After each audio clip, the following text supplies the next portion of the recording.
വഴിയോര കച്ചവട തൊഴിലാളി യൂണിയൻ CITU ജില്ലാ പടിഞ്ഞാറൻ മേഖലാ ജാഥ പര്യടനം ആരംഭിച്ചു. സെക്രട്ടേറിയറ്റ് മാർച്ചിന്റെ പ്രചരണാർത്ഥം നടത്തുന്ന ജാഥയ്ക്ക് പട്ടാമ്പിയിൽ സ്വീകരണം നൽകി. കേന്ദ്ര സർക്കാരിന്റെ ജനവിരുദ്ധ നയങ്ങൾ തിരുത്തുക എന്ന മുദ്രാവാക്യം ഉയർത്തി 19-നും 20-നും സംഘടിപ്പിക്കുന്ന സെക്രട്ടേറിയറ്റ് മാർച്ചിന്റെയും രാപ്പകൽ ധർണയുടെയും പ്രചരണാർത്ഥമാണ് വഴിയോര കച്ചവട തൊഴിലാളി യൂണിയൻ CITUവിന്റെ നേതൃത്വത്തിൽ ജില്ലയിൽ ജാഥ നടത്തുന്നത്. ഈ ജില്ലാ വാഹന പ്രചരണ ജാഥ ഇവിടെ സംഘടിപ്പിച്ചിട്ടുള്ളത്. എനിക്ക് മുമ്പേ സംസാരിച്ച അനിരുദ്ധൻ സഖാവ് സൂചിപ്പിച്ചു, നമ്മുടെ രാജ്യത്ത് 2014 ഈ മേഖലയിലുള്ള തൊഴിലാളികൾക്ക് ഒരു നിയമം നടപ്പിലാക്കി.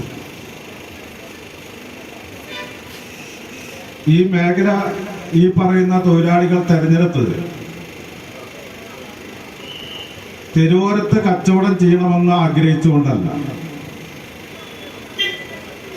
ജീവിക്കാൻ മറ്റു മാർഗമില്ലാത്തത് കൊണ്ടാണ്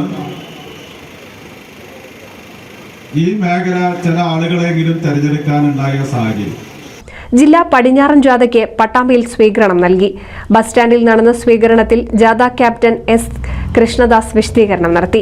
T. കൃഷ്ണദാസ് അധ്യക്ഷനായി. Mohanan, V. Aniruddhan, KV Santhosh, PK Santhosh, Abu Salih എന്നിവർ പങ്കെടുത്തു.